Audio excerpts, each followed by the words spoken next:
네, 오늘의 말씀의 제목은 고난을 이겨내도록 하시는 하나님. 고난을 이겨내도록 하시는 하나님입니다. 네, 오늘은요, 예레미야 선지자가 당한 고난을 살펴보면서 은혜를 누리도록 하겠습니다. 예레미야 선지자는요, 말씀드린 대로 요야김 왕 때와 시드기야 왕 때에 주로 활동을 하셨습니다. 그러다 보니까 요야김 왕 때와 시드기야 왕 때 또한 핍박을 많이 당했습니다. 자, 과연 예레미야 선지자는 어떠한 핍박을 받았고 또 어떠한 고난을 겪었으며 또 어떻게 그 고난을 극복해 내셨는지 우리가 살펴보며 은혜를 누리고자 합니다. 첫 번째는요, 예수님을 믿음으로 인해서 겪는 고난을 이기도록 하시는 하나님입니다. 예수님을 믿음으로 해서 겪는 고난을 이기도록 하시는 하나님. 예레미야 선지자가 요야김 왕 때 겪은 고난 중에서 하나는 무엇이냐면 자신의 고향 사람들에게 핍박을 받은 고난입니다. 한번 말씀을 보기 원하는데요. 예레미야 11장 21절 이하의 말씀을 함께 있습니다. 아나돗 사람들에 대하여 이와 같이 말씀하시되 그들이 내 생명을 뺏으려고 찾아 이르기를 너는 여호와의 이름으로 예언하지 말라 두렵건대 우리 손에 죽을까 하노라 하도다. 그러므로 만군의 여호와께서 이와 같이 말씀하시니라 보라 내가 그들을 벌하리니.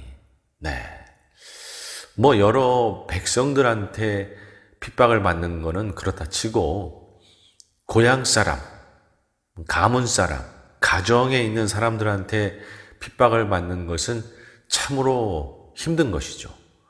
여기 나오는 아나돗은 예레미야의 고향입니다. 그런데 이 아나돗이 어떠한 곳이냐면 제사장들이 살았던 마을입니다. 여러분, 제사장의 사역하고 선지자의 사역은 전혀 다릅니다. 제사장의 사역은 하나님과 백성을 중재하면서 백성들로 하여금 죄를 용서받도록 하는 사역 아니겠습니까? 그렇기 때문에 백성들에게 사랑을 받는 그러한 사역이었습니다.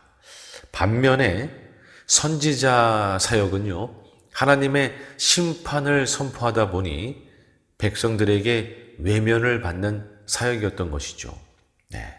그러니까 예레미야는 제사장 가문의 사람으로서 사랑받던 사람이었는데 갑자기 선지자 사역을 하게 되면서 백성들에게 미움을 받는 그런 자가 되었던 것입니다.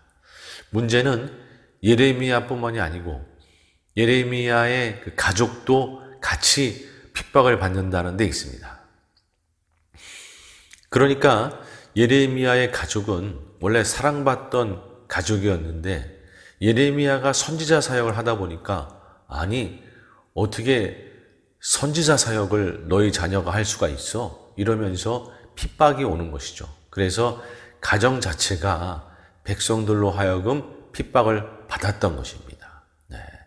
그래서 그 예레미야의 그 가정, 가문은 예레미야 보고 선지자 사역을 그만둬라. 네가 선지자 사역을 하는 바람에 우리 가정이, 우리 가문이 같이 욕을 먹는다. 그러니까 선지자 사역을 바로 그만둬라. 이러면서 핍박을 했던 것입니다. 참 예레미야 입장에서는 가슴이 아픈 게 뭐냐 하면 자기가 원해서 선지자 사역을 시작한 게 아니지 않습니까? 하나님이 불러서 선지자 사역을 시작하게 된 것이었죠. 예레미야 1장 5절 이하의 말씀을 함께 봅니다. 내가 너를 모태에 짓기 전에 너를 알았고 내가 배에서 나오기 전에 너를 성별하였고 너를 여러 나라의 선지자로 세웠노라 하시기로 내가 이르되 슬프도소이다 주 여호와여 보소서 나는 아이라 말할 줄을 알지 못하나이다 하니. 하나님께서 예레미야가 태어나기도 전에 성별해서 예레미야를 세우신 것이죠. 사실은 예레미야가 원해서 선지자 사역을 한 게 아닙니다. 물론 나중에는 믿음으로 받아들이고 따르게 됐지만 말이죠.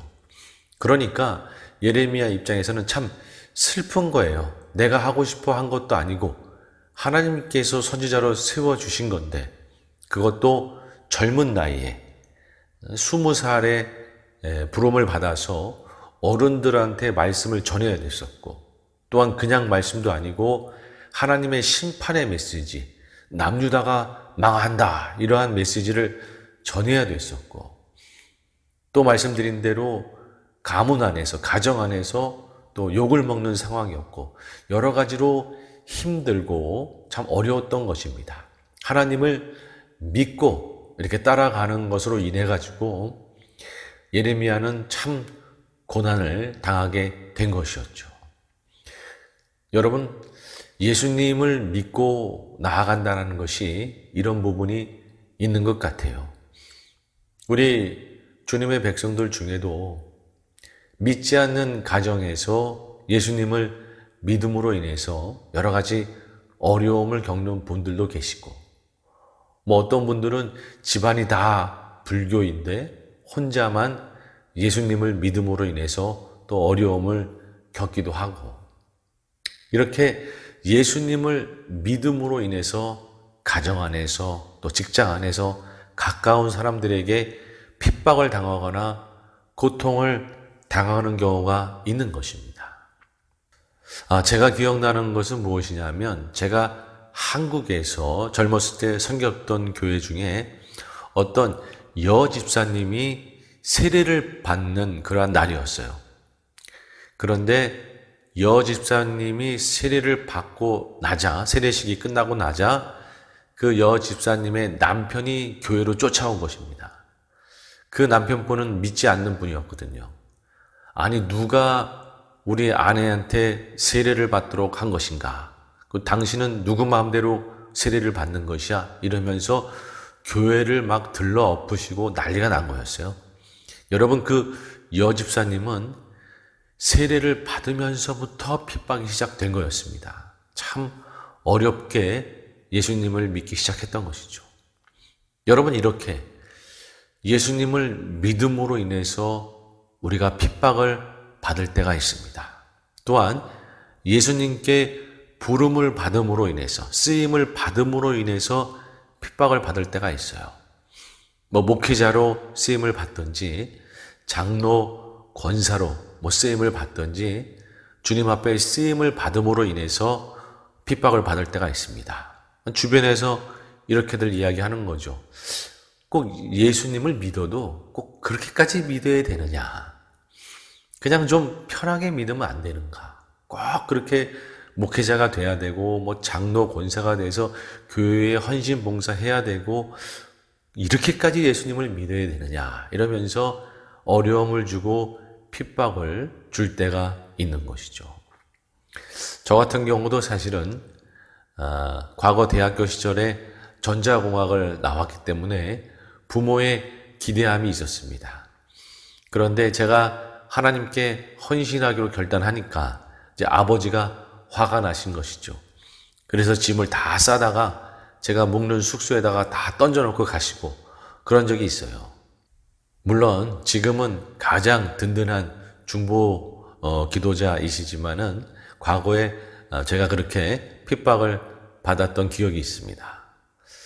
여러분, 우리가 예수님을 믿음으로 인해서 가정과 가까운 사람들에게, 또한 직장에서 핍박과 어려움을 당할 때가 있습니다. 중요한 것은 예수님을 믿음으로 인해서 고통당하는 심령 가운데 주님은 무엇라 말씀하시는가? 예레미야 1장 8절 말씀에 보면, 너는 그들 때문에 두려워하지 말라. 내가 너와 함께 하여 너를 구원하리라. 나 여호와의 말이니라 하시고. 아멘. 이 말씀에 보면 하나님께서 너와 함께 하신다, 이렇게 말씀하고 계세요. 여러분, 예수님을 믿음으로 인해서 핍박받는 심령 가운데는 특별히 하나님이 함께 하심으로 도와주십니다. 믿으십니까? 아멘. 다른 어떠한 방법을 쓰시는 게 아니라 예수님을 믿음으로 인해서 핍박받는 영혼 가운데는 하나님이 함께 하심으로 보호하시고 친히 인도해 가시는 거예요. 여러분, 이 사실을 꼭 믿으시기 바랍니다. 아무쪼록 우리가 주님을 믿을 때에는, 그로 인해서 고통을 당할 때에는 하나님이 우리와 함께 하시며 보호하셔서 이 고난을 이기게 하신다라는 이 사실을 꼭 믿으시고, 오늘 우리가 예수님을 믿음으로 고난을 당하고 있다 그러면 그 믿음으로 여러분 승리에 나아가기를 주님의 이름으로 축복합니다. 아멘, 아멘. 자, 두 번째는요, 예수님을 섬김으로 겪는 고난을 이겨내도록 하시는 하나님입니다. 예수님을 섬김으로 인해서 겪는 고난을 이겨내도록 하시는 하나님. 네. 역시 여호야김 왕 때 예레미야가 겪은 핍박, 고난을 살펴보기 원하는데요. 예레미야 18장, 19장에 보면 예레미야가 성전에서 설교를 하게 됩니다. 여호와 하나님은 토기장이시다. 토기장이가 그릇을 빚든지 또는 깨든지 하는 것처럼 여호와 하나님은 우리 인생을 살릴 수도 있고 죽일 수도 있다. 그런데 너희가 하나님을 떠나고 우상 숭배를 함으로 인해서 하나님이 남유다를 깨트릴 것이다. 멸망시킬 것이다. 이런 선포를 하게 되는 것이죠. 근데 백성들이 그런 메시지를 듣는 게 좋지 않으니까 예레미야를 핍박하게 됩니다. 특별히 그 당시 성전 총감독이었던 바스홀이라는 사람이 예레미야를 심하게 때리고 그를 가두게 되는데요. 예레미야 20장 1절 이하의 말씀을 함께 읽습니다. 임멜의 아들 제사장 바스홀은 여호와의 성전의 총감독이라. 그가 예레미야의 이 일 예언함을 들은지라. 이에 바스홀이 선지자 예레미야를 때리고 여호와의 성전에 있는 베냐민 문 위쪽에 목에 씌우는 나무 고랑으로 채워 두었더니. 네. 사진을 한번 보시기 바랍니다. 사진을 보시면 예레미야가 저렇게 나무 고랑에 묶여서 갇혀 있는 것이죠. 여러분, 예레미야는 하나님의 메시지를 전한 것밖에 한 게 없어요. 그런데 백성들에게 이렇게 핍박을 받고 고난을 받게 된 것이었죠. 예레미야 입장에서도 가슴이 아픈 거예요. 자기는 하나님께 순종해서 그저 하나님의 사역한 것밖에 없고 메시지를 전한 것밖에 없는데 내가 왜 이렇게 고난을 당해야 되는가? 이제 그런 마음이 드는 것이죠. 그래서 예레미야가 하소연을 하기도 하고 원망을 하기도 하고 그럽니다. 그러다가 어떠한 말까지 하는가? 내가 왜 태어나서 이렇게 고생을 하고 고난을 겪는 것인가? 참, 내가 태어나질 말았어야 됐어. 이러면서 예레미야가 하소연을 하는 거예요. 여러분, 예레미야도 우리와 같은 사람이다 보니까 고난을 당하면서 힘드니까 하소연을 하는 거죠. 그런데 중요한 건 예레미야는 하소연으로 끝나지 않았어요. 결국에는 기도와 찬양으로 믿음의 승리를 하게 됩니다. 예레미야 20장 12절 이하의 말씀을 함께 읽습니다. 시작. 의인을 시험하사 그 패부와 심장을 보시는 만군의 여호와여, 나의 사정을 주께 아뢰었사온즉 주께서 그들에게 보복하심을 나에게 보게 하옵소서. 여호와께 노래하라. 너희는 여호와를 찬양하라. 가난한 자의 생명을 행악자의 손에서 구원하셨음이니라. 아멘. 여러분, 이렇게 예레미야는 하나님께 기도하고 하나님을 찬양하면서 결국에는 믿음의 고백을 하게 됩니다. 그런데 예레미야가 이렇게 하소연하던 상황에서 믿음의 기도와 찬양을 하는 상황으로 바뀐 이유가 무엇일까? 예레미야 20장 9절 말씀을 함께 읽습니다. 시작. 내가 다시는 여호와를 선포하지 아니하며 그의 이름으로 말하지 아니하리라 하면 나의 마음이 불붙는 것 같아서 골수에 사무치며 답답하여 견딜 수가 없나이다. 아멘. 여러분, 여기에 보면 마음이 불붙는 것 같아서 예레미야의 마음에 불이 있던 거예요. 뜨거운 것이 있던 거예요. 여러분, 예레미야의 마음 안에 뜨거운 것이 있다 보니까 하나님의 그 뜨거운 사랑, 하나님의 불같은 부르심, 여러분 그게 있다 보니까 예레미야가 다시 일어날 수 있는 힘이 생기는 거였습니다. 우리 안에는 여러분 불이 있습니다. 믿으십니까? 우리 안에는 뜨거운 게 있어요. 주님의 뜨거운 사랑, 주님의 뜨거운 첫사랑, 주님의 뜨거운 사명, 성령의 불, 여러분 우리 안에는 그 불이 있습니다. 그래서 우리가 지치고 넘어질 때면 주님께서 그 불을 다시금 지피셔서 우리로 일어나게 하시는 것이죠. 제가 많이 좀 힘들고 지쳐 있을 때가 있었어요. 그때 어떤 목사님이 함께 저와 점심을 먹으면서 저에게 격려를 해주셨는데 그 격려가 저희한테 너무 큰 힘이 됐어요. 그 목사님이 뭐라고 이야기하셨냐면, 목사님 안에는 불이 있습니다. 그 불이 있기 때문에 목사님은 얼마든지 다시 일어날 수 있을 거예요. 하나님이 그 불을 뜨겁게 불타오르게 하실 겁니다. 힘내세요. 저한테 그렇게 격려해 주셨는데 제가 참 힘이 났어요. 그리고 기억이 났어요. 그렇지. 내 안에 불이 있지. 내 안에 주님의 사랑이 있지. 내 안에 뜨거운 주님의 사명이 있지.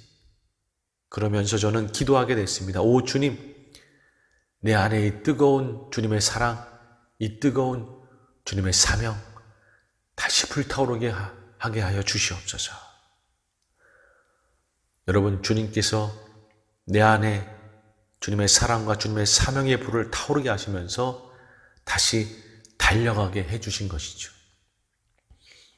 여러분, 주님을 섬기면서 어려움을 겪고 계십니까? 지쳐 계십니까? 저처럼 저와 함께 기도하면 좋을 것 같아요. 주님, 내 안에 불을 다시 타오르게 해 주시옵소서. 여러분, 그러면 주님께서 우리 안에 있는 주님의 사랑의 불, 성령의 불, 사명의 불을 다시금 타오르게 하셔서 우리로 다시금 벌떡 일어나 달려가게 하실 줄로 믿습니다. 아멘. 아멘. 네, 세 번째는요, 억울하게 겪는 고난을 이겨내도록 하시는 하나님입니다. 억울하게 겪는 고난을 이겨내도록 하시는 하나님. 네. 자, 이제 시드기야 왕 때 예레미야가 겪은 고난을 한번 살펴보기 원하는데요. 시드기야 왕도 요야김 왕처럼 친 이집트 성향을 갖고 있었어요. 그래서 반바벨론 동맹을 형성해서 바벨론에 자꾸 대항하려고 했던 것이죠.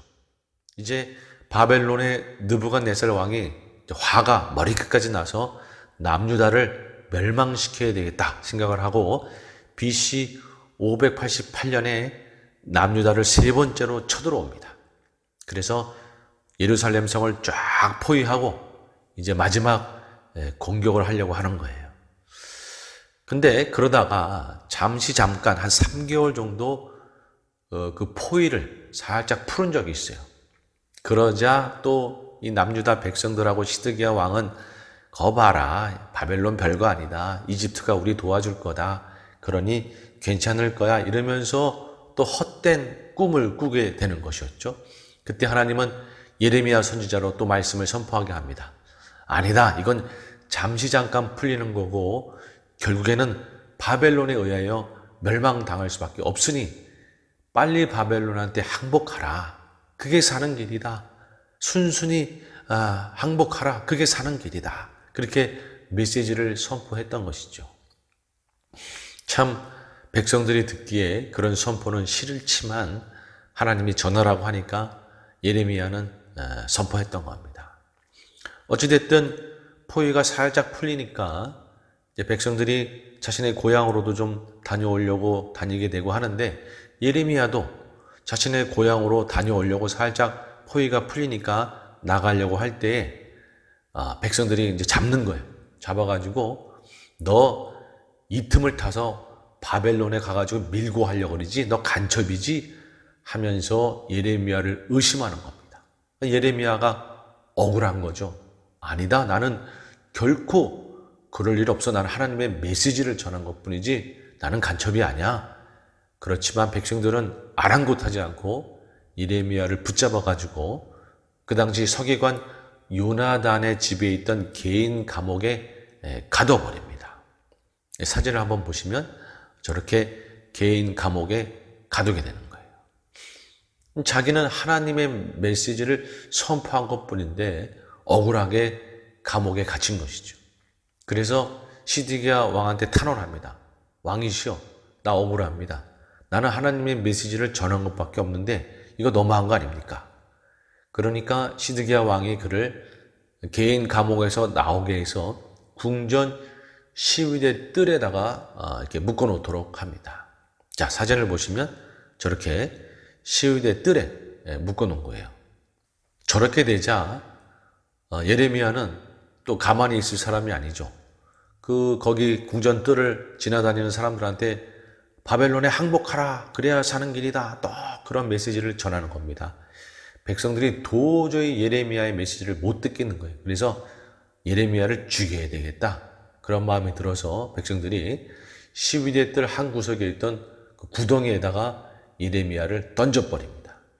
자, 사진을 또 보시면 저렇게 던져버리는 거예요. 그래서 아예 굶어 죽도록 그렇게 해버린 것이죠. 이제 예레미야는 죽음의 위기에 놓인 겁니다. 여러분, 예레미야 입장에서는 참 억울하고 자기는 하나님의 메시지를 전한 것밖에 없는데 자기를 간첩으로 오인해서 또 자기를 핍박하고 미워해서 이제 사람들이 죽이려고 구덩이까지 던져놨으니 참 극한 상황에 몰린 거고 억울한 상황에 몰린 것이죠. 여러분, 그런데 그때 하나님은 한 사람을 예비하십니다. 예레미야 38장 9절의 말씀을 함께 읽습니다. 시작. 내 주 왕이여, 저 사람들이 선지자 예레미야에게 행한 모든 일은 악하나이다. 성중에 떡이 떨어졌거늘 그들이 그를 구덩이에 던져 넣었으니 그가 거기서 굶어 죽으리이다 하니 왕이 구스 사람 에벳 에멜에게 명령하여 이르되 너는 여기서 30명을 데리고 가서 선지자 예레미야가 죽기 전에 그를 구덩이에 끌어내라. 아멘.